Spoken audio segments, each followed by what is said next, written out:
The first time Kieran noticed the sky wasn't quite right. He was lying on the rusty roof of his foster family's barn in rural Nevada.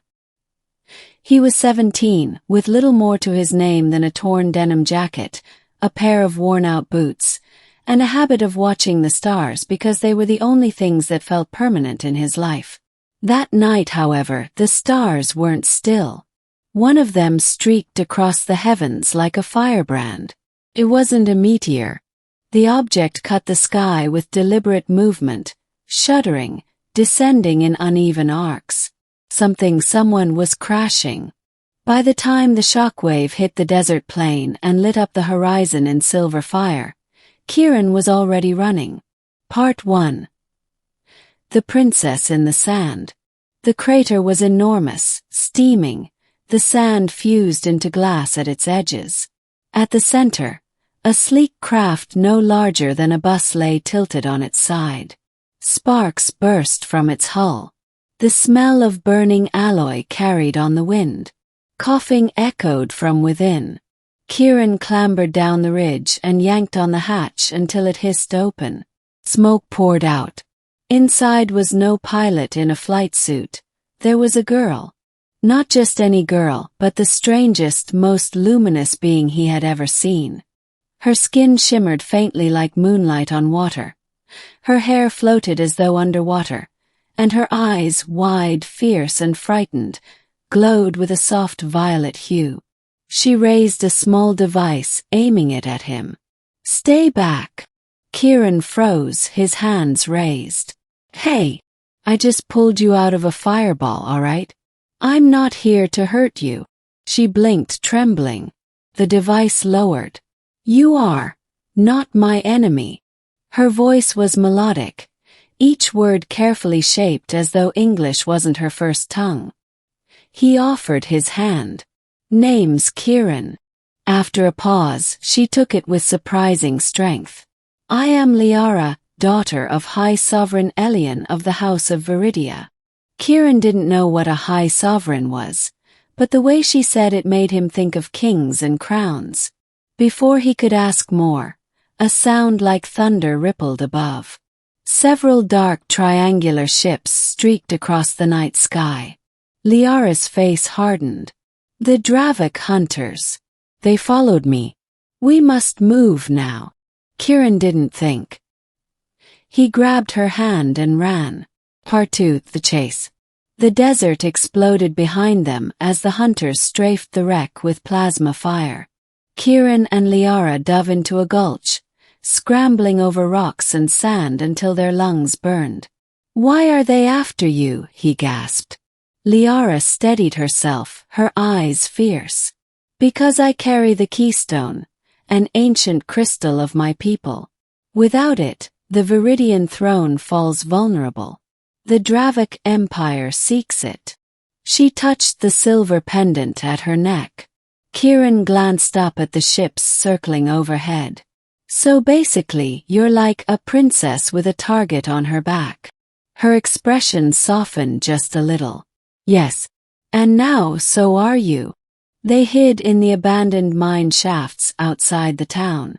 Kieran scrounged bottled water, canned food, and blankets from the barn while Liara studied maps on a holographic display.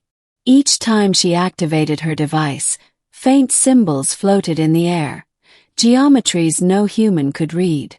"They will not stop," she whispered one night, staring at the stars through a cracked skylight.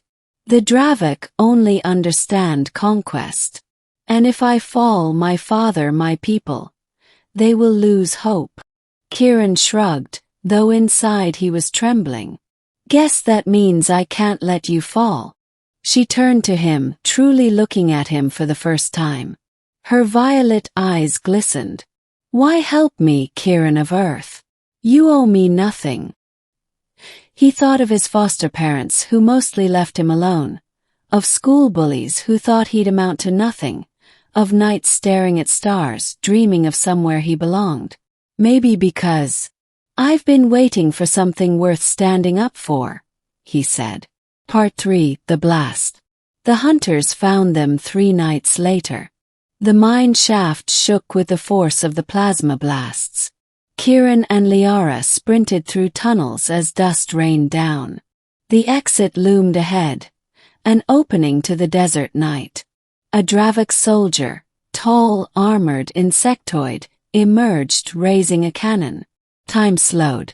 The plasma bolt flared, searing through the dark. Liara cried out, and Kieran moved. He shoved her aside and the blast struck him. Pain exploded through his chest like liquid fire. He collapsed, gasping as darkness swarmed in. Liara screamed, a sound that carried more than fear. It carried wrath. She unleashed the keystone. The pendant flared, projecting a storm of radiant energy that hurled the soldier into shards of armor and flame. She cradled Kieran's broken body. "No, no, no, you foolish Earth boy." Her tears sparkled like falling stars. She pressed the keystone to his wound. Light surged. Kieran's body arched, breath tearing back into his lungs. The fire faded to embers. He was alive but changed.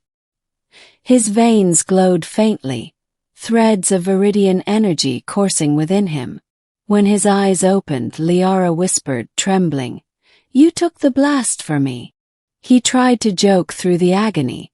"Well, can't let the princess get fried." Part 4. The Throne World. The hunters retreated for now, but Liara knew they would return in greater force. She activated a hidden beacon, summoning help from her people. Within hours, the night sky shimmered with a colossal ship, an emerald arc that blotted out the stars. Kieran gawked. "That's yours." Liara nodded. "The flagship of my father."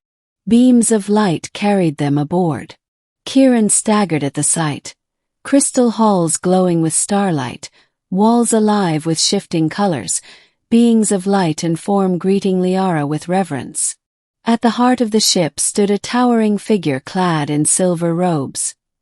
His crown like living crystal. His eyes, like Liara's, glowed with violet warmth. "Father," Liara said, kneeling, "I have returned with the keystone safe." And with him, the High Sovereign Elian studied Kieran. His voice resonated like thunder softened by distance. "This is the one who shielded you." Liara's chin lifted proudly. "Yes. He took the Dravik's blast in my place." Elian descended, standing before Kieran. For a long moment, the alien king's gaze pierced him. Then, with surprising gentleness, Elian placed a massive hand on Kieran's shoulder. "You carry viridian light now, Earth boy. You have proven courage greater than many of my own. If you were of my world, I would name you my son." Kieran flushed, at a loss for words. Liara's smile was radiant. Part 5. The Perfect Son. Days passed aboard the Viridian flagship. Kieran's body healed, but the energy within him never faded. He discovered strength he never had before, senses sharper, reflexes quicker. Liara guided him through rituals of balance, so the power wouldn't consume him. Elian, true to his word, treated Kieran not as a stranger but as kin. He asked him questions of Earth, laughed at his humor, and praised his resolve. Once, in the Hall of Banners, he said aloud before his council, "This boy risked his life for my daughter. What greater proof of honor exists? In him, I see the son the stars themselves chose for me." Kieran, who had lived a life of neglect and loneliness, felt something bloom inside him, acceptance. But peace could not last. The Dravik armada gathered near Saturn, preparing for a final strike. The keystone was the key to turning the tide, and Liara insisted on leading the defense. Kieran refused to let her face it alone. "You're not going without me. Blast or no blast, I'm in this fight now." Elian clasped his hand. "Then fight as my son, Kieran of Earth."